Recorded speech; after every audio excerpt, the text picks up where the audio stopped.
দাদা বললেন রাস্তার মধ্যে কোনো একটা দোকান দেখে সকালের ব্রেকফাস্টটা সেরে নিতে। তো তার কথা মতো আমরা একটা দোকান দেখে সেখানে গাড়িটা পার্ক করে খাওয়ার জন্য নেমে পড়ি।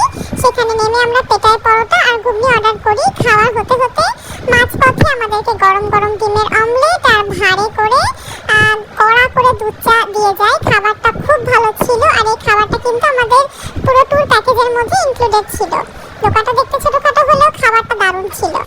খাওয়া দাওয়ার পর সবাই আবার গাড়িতে উঠে বসে পড়ি। তারপরে ডেস্টিনেশনে পৌঁছানোর পর আমরা লঞ্চে উঠি আর সেখানে আমাদের ফুল চন্দন আর ম্যাঙ্গো জুস দিয়ে বরণ করা হয়। তার একটু পরে হাতে ধরিয়ে দিয়েছে গরম গরম আমুদি মাছের ফ্রাই।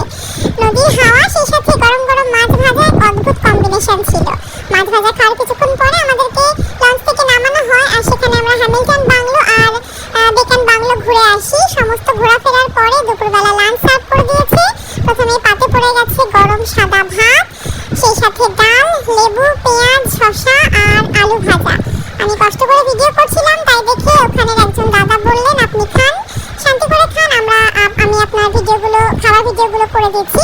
এখানে আরও ছিল ঝিঙে আলু দিয়ে চিংড়ি মাছের একটা চচ্চড়ি, ভেটকি মাছের ঝোল, চিংড়ি মাছের মালাইকারি, চাটনি, পাঁপড় আর সেই সাথে রসগোল্লা।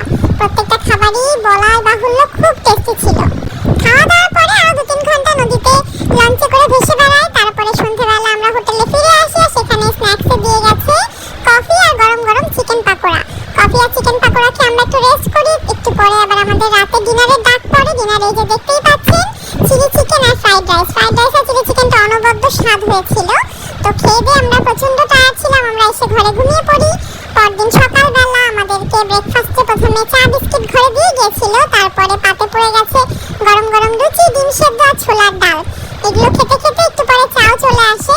এগুলো হজম করতে না করতে আবার চলে আসে আলুর পাকোড়া আর সেই সাথে টমেটো সস। এগুলো খাওয়ার পরে আমরা ম্যাঙ্গো ফরেস্টটা খুব ভালোভাবে এক্সপ্লোর করি।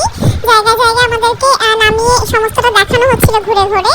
এরপরে লাঞ্চে মেনু গরম ভাত, সেই সাথে মুগ ডাল, আলু ভাজা, শসা, লেবু আর আজকে রয়েছে একটা মিক্সড ভেজিটেবল আর সেই সাথে রয়েছে কাতলা মাছের ঝাল আর সেই সাথে চিকেন কারি, চাটনি, পাঁপড় এই সমস্তগুলো রয়েছিল। তো খেতে খেতে খুব অসুবিধা হচ্ছিল ভিডিও করতে। তারপরে আমি মোটামুটি সব কিছুই ভিডিও করে ফেলেছি আপনাদের সাথে শেয়ার করার জন্য। সারাদিন ঘুরে ফিরে বিকেলবেলা হোটেলে ফিরে আসার পরে স্ন্যাক্সে দিয়ে দিয়েছে গরম গরম এগ চাউমিনটা দুর্ধর্ষ খেতে ছিল। খাওয়া দাওয়ার পরে সবাই মিলে একটু আড্ডা মারছিলাম। আর রাতের ডিনারে আজকে ছিল সাদা ভাত, ডাল, আলু ভাজা আর মাটন কারি। তবে আমি সেই বিখ্যাত বাঙালি যে কিনা মাটন খাই না, তো আমার জন্য কাতলা মাছের কালিয়ারও ব্যবস্থা ছিল। তবে আজকে প্রচণ্ড টায়ার্ড থাকার কারণে আর কোনো ভিডিও করা হয়নি। পরদিন সকালবেলা রুমে এসে দেখতে দিয়ে যায়। তারপরে লঞ্চে উঠে আমাদেরকে দিয়ে দেয় লুচি, আলু পটলের তরকারি আর মিষ্টি। নদীর ধারে নদীর হাওয়া খেতে খেতে এই যে বাঙালি আনায় ঠাসা ব্রেকফাস্ট, এটা খাওয়ার মজাটাই আলাদা। এটা একটা আলাদা অনুভূতি, খুব ভালো লাগছিল। একটু পরে আমাদেরকে গরম গরম চাও দিয়ে গেছিল। এই সমস্তগুলো খেয়ে আমরা লঞ্চে বেশ কিছুক্ষণ কাটিয়েছি। আর আজকে আমাদের শেষ দিন। তো আজকে আমাদের লাঞ্চে ছিল সাদা ভাত, ডাল, আলু ভাজা, একটা পাঁচমিশালি সবজি, সেই সাথে কাতলা মাছের কালিয়া আর ভেটকি মাছের ঝোল, সেই সাথে চাটনি, পাঁপড়। লাস্ট পাতে তো ছিলই। তো আমাদের সুন্দরবনের ট্রিপটা ভীষণ সুন্দর ছিল। আপনাদের এরকম এক্সপিরিয়েন্স থাকলে অবশ্যই শেয়ার করবেন। সবাই ভালো থাকবেন।